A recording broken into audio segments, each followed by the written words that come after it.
Welcome sa aming tahanan ni... Rigor? Itutour ko kayo sa loft unit na ito.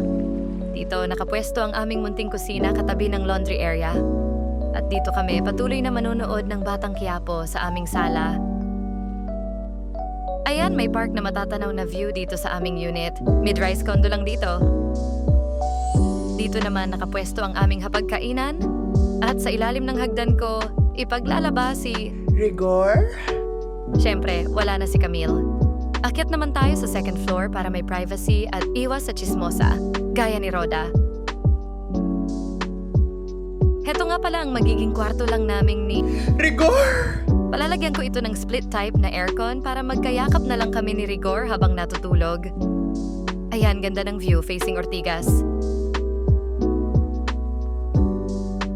Siguradong mahimbing ang tulog ni Rigor nito sa akin.